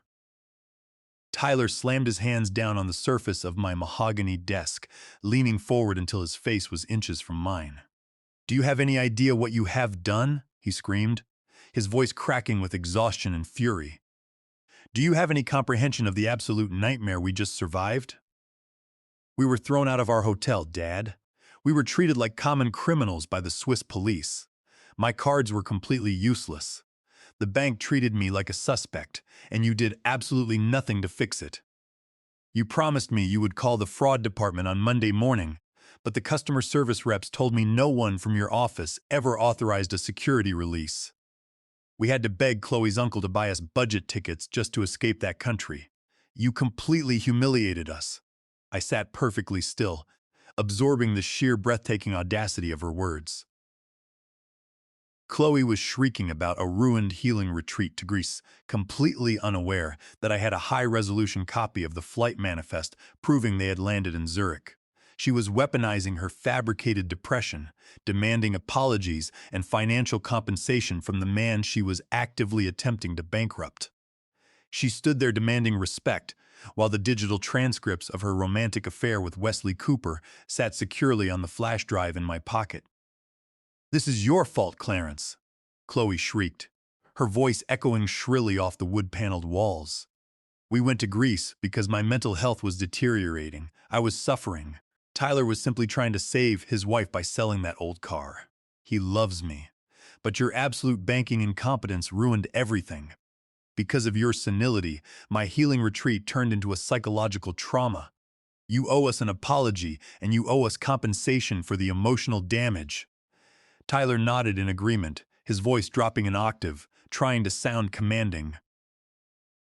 "You are going to call the wealth management division right now, Dad. You are going to demand they unlock my trust accounts immediately. Then you are going to wire $100,000 into my personal checking account to cover the damages and the embarrassment you caused us this week. We are not leaving this house until my financial access is fully restored. If you refuse, I will drag this family through a massive legal battle that will absolutely destroy whatever reputation you have left in this city." I looked at my son. I looked at the dark circles under his eyes, the sweat on his brow, and the desperate, greedy entitlement radiating from his posture. He was trying to bully me, entirely oblivious to the fact that his hands were already empty. I pushed my chair back and stood up from the mahogany desk. I did not raise my voice. "If you wish to discuss financial compensation and the immediate restoration of your trust accounts," I said evenly, "we will not do it standing in my study like arguing children. We will do it in the formal living room. Follow me." Tyler offered a smug, victorious smirk to Chloe, convinced that his threats had successfully broken my resolve. Chloe adjusted her posture, lifting her chin with haughty arrogance. They turned and marched out of the study. I followed a few paces behind them, maintaining a slow, measured cadence. They reached the threshold of the grand living room, stepping into the cavernous, unlit space. Before Tyler could demand I turn on a lamp, a sudden, blinding illumination flooded the room. The massive crystal chandelier suspended above the adjacent dining table snapped on, casting a harsh, unforgiving light over the scene. Tyler and Chloe froze in their tracks. The room was not empty. Sitting around the long, polished expanse of the dining table was a carefully assembled tribunal of their absolute destruction. At the far end of the table sat Victoria Thorne, her posture impeccably straight, a thick leather briefcase resting open before her. To her right sat Oscar Jenkins, his massive arms crossed tightly over his chest. His eyes locked onto Tyler with a look of pure, unadulterated disgust. Next to Oscar sat a man they did not recognize. He was dressed in a sharp, unremarkable dark suit, projecting the quiet, dangerous authority of a federal agent. But it was the man sitting at the opposite end of the table that drained every single drop of color from Chloe's face. Wesley Cooper, my chief financial officer, was slumped in a high-backed chair, looking entirely defeated. He was sweating profusely, his tie loosened, and his hands trembling violently as they rested on the polished wood. He looked like a man who had just stared into the abyss and realized he was falling. Chloe let out a soft, choked gasp, her hand flying up to cover her mouth. Her eyes darted wildly between me and Wesley. Tyler, however, was too blinded by his own towering ego to immediately grasp the severity of the ambush. He puffed out his chest, stepping into the light. "What the hell is this?" he demanded. "Is this some kind of sick joke, Dad? Why is Oscar here? And Wesley, what are you doing sitting at my dining table when you are supposed to be managing the regional merger accounts?" I walked past them, my footsteps completely silent against the Persian rug, and took my place at the head of the table. "Sit down, Tyler," I commanded, my voice carrying the absolute, uncompromising weight of a judge issuing a final verdict. "You are about to find out exactly how much a trip to Greece really costs." Tyler hesitated, glancing nervously at the federal agent, but the sheer gravity in the room forced him to comply. He slowly pulled out the chair and sat down. Chloe collapsed into the seat beside him. "Allow me to introduce our guests," I began. "You already know Victoria, my primary corporate counsel, and you clearly remember Oscar. The gentleman sitting to your left is Special Agent Miller from the Federal Bureau of Investigation, operating within the Financial Crimes Division. Agent Miller has been taking a very keen interest in the sudden, highly irregular movement of international funds involving the Summit Transport acquisition." Tyler swallowed hard, his eyes darting toward Wesley. "What does Summit have to do with this? I just want my trust funds unlocked." I turned my gaze toward my CFO. "Wesley, why do you not explain to my son exactly what happened to the Summit acquisition?" Wesley flinched, refusing to make eye contact with anyone at the table. His voice was a pathetic, broken whisper. "The acquisition is dead, Tyler. It is entirely gone." "What are you talking about?" Tyler snapped. "You had the Swiss shell company established. We had the capital ready to wire." "Stolen capital," Victoria Thorne corrected him, her voice slicing through the room like a scalpel. "Capital obtained from the fraudulent sale of a classic automobile that did not belong to you. Funds that were immediately flagged by the state of Illinois, impounded by the federal banking authorities, and permanently frozen before they could ever reach your Swiss holding company." Tyler looked wildly at Oscar. "You told me the transfer was just delayed." "I told you the federal government impounded the funds, kid," Oscar replied coldly. "And I told you the local police secured the vehicle. You tried to sell a stolen Corvette across international borders to fund a corporate coup. You really thought you were smarter than everyone else in the room?" I leaned forward. "You see, Tyler, you and Wesley thought you had engineered a flawless corporate sabotage. You believed you could siphon millions of dollars from Stone Freight Systems, push the capital through a shell company in Zurich, and leave me holding a bankrupt shell. And you, Chloe," I shifted my focus to my daughter-in-law, "you thought you could manipulate my son into funding your permanent escape. You thought your affair with Wesley was a brilliantly kept secret. You thought you could mock my grief, drain my accounts, and simply fly away to Switzerland." Chloe began to violently sob, her small frame convulsing. "This is a massive misunderstanding. We went to Greece. We never went to Switzerland. You are listening to the wrong people." I reached into the leather folder resting beside my right hand, pulled out the small metallic flash drive, and walked over to the massive television mounted on the far wall. I inserted it into the digital port and picked up the remote. "Eleanor hired a private firm to install hidden surveillance inside your home. 6 months ago, Tyler," I stated flatly. "She wanted to know exactly what was happening under your roof. I think you need to see the recording." I pressed the play button. The screen flickered to life, showing Tyler's living room. Within seconds, the door opened, and Chloe walked in, followed by Wesley. They immediately embraced in a deeply passionate kiss. Tyler stopped breathing, his hands gripping the mahogany table so tightly his knuckles turned a ghostly white. On the recording, Wesley smiled down at Chloe. "I cannot believe how unbelievably gullible your husband is." His voice echoed clearly through the room. I told him he needed to establish an independent shell company in Zurich to bypass Clarence's oversight, and he just nodded and asked for the paperwork. Chloe's recorded laugh was sharp and cruel. Tyler is a desperate idiot. He is so desperate to step out of his father's shadow that he will sign absolutely anything you put in front of him. He thinks he is a genius executing a master stroke. Wesley took a sip of wine. Once Tyler funnels the Corvette capital into the holding firm, I will execute the digital transfer, wipe the ledger clean, and leave him holding the bag. The federal authorities will find his signature on every single document. By the time Clarence realizes his logistics empire has been gutted, you and I will be sitting on a private beach in Switzerland, and Tyler will be looking at a 20-year federal prison sentence. I pressed the pause button, freezing the image of Chloe and Wesley in a loving embrace on the massive screen. The digital silence crashed back into the living room. Heavier, I looked at my son.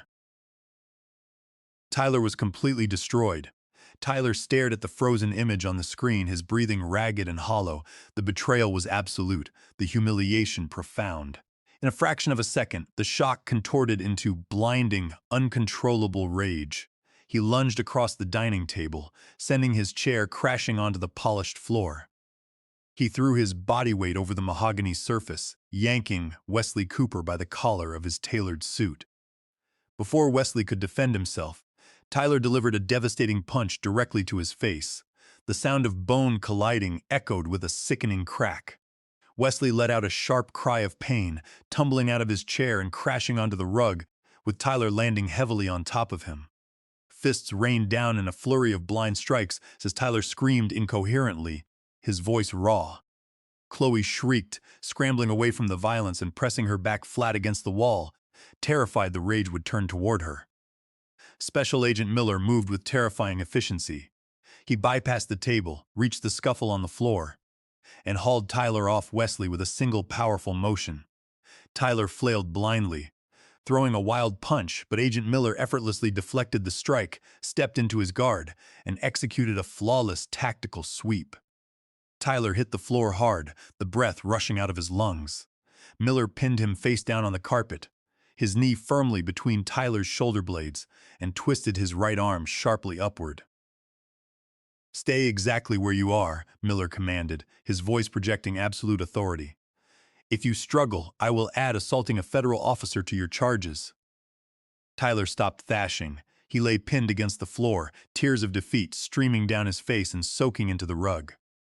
A few feet away, Wesley rolled onto his side, groaning miserably as he clutched his bleeding nose, his corporate veneer entirely shattered. I stood at the head of the table, adjusting my cuffs. "Victoria," I said smoothly, "I believe it is time to formalize the consequences." Victoria Thorne stood up and opened a fresh document from her briefcase. She spoke with an icy precision that offered absolutely no room for negotiation. "Wesley Cooper and Chloe Stone," she began. "You are both being taken into federal custody this evening. The Federal Bureau of Investigation has indicted you on multiple felony counts, including international wire fraud, conspiracy to commit corporate espionage, and money laundering. We have provided the prosecution with irrefutable digital evidence of unauthorized transfers, forged signatures, and audio recordings explicitly detailing your intent to defraud. Your personal bank accounts have been permanently frozen under the Racketeer-Influenced and Corrupt Organizations Act." Wesley let out a whimpering sob from the floor. He knew his career and his life were officially over.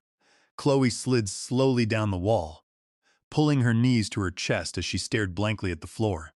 The terrifying reality of a federal cell was finally crushing the breath out of her. Victoria then shifted her cold, penetrating gaze down to my son.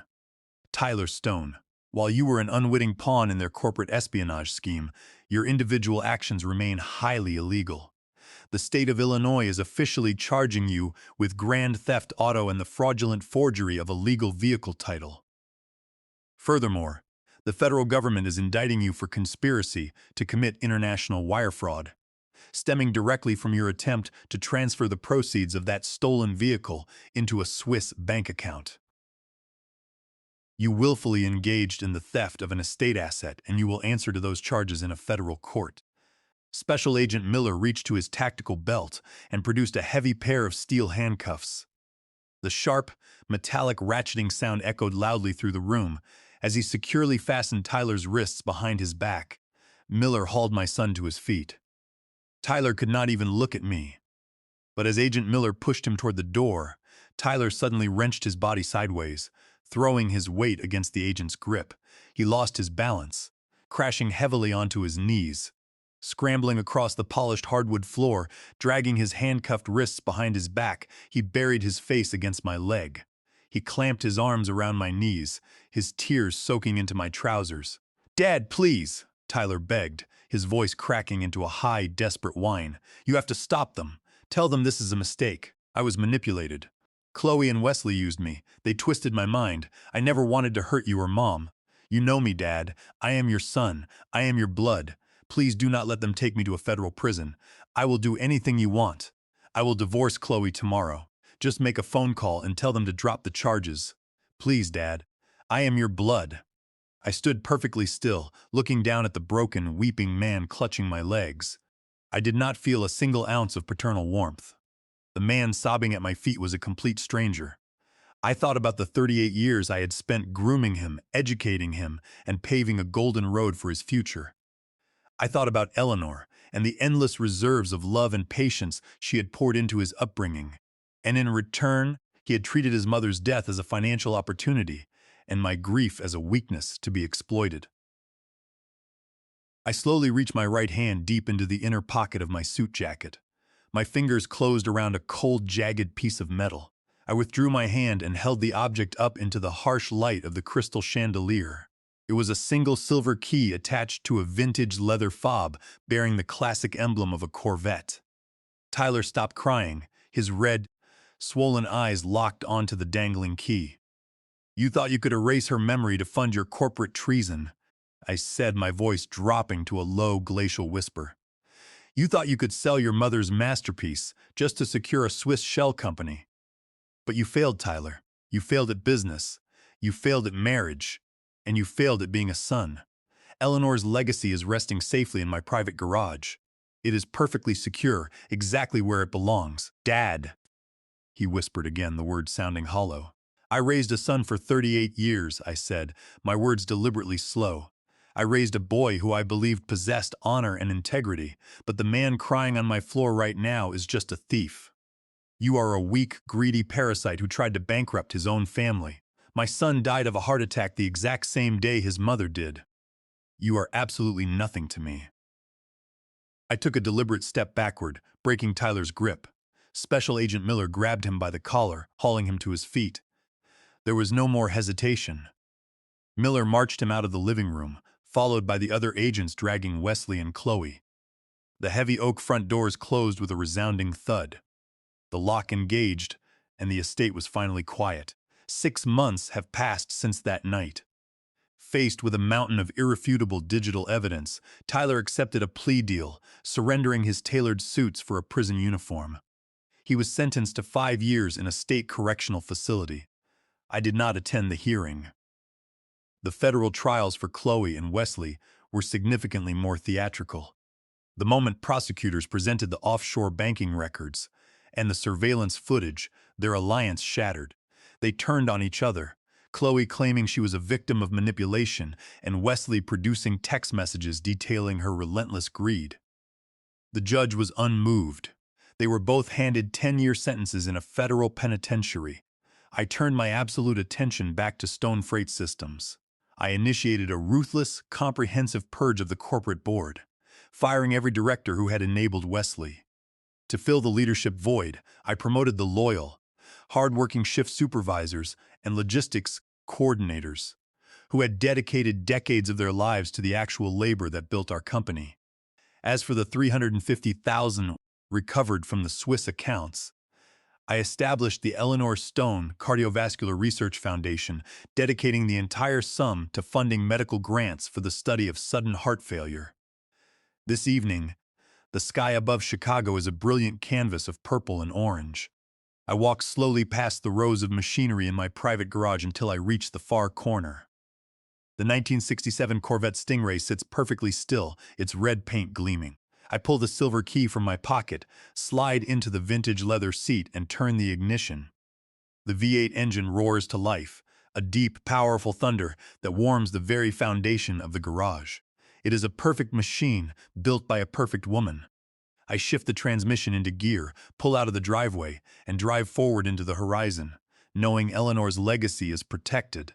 Greed is a venom that blinds you to the hands that feed you. When you view family as nothing more than a resource to be exploited, you forfeit your right to their loyalty. Never mistake an old man's silence for ignorance.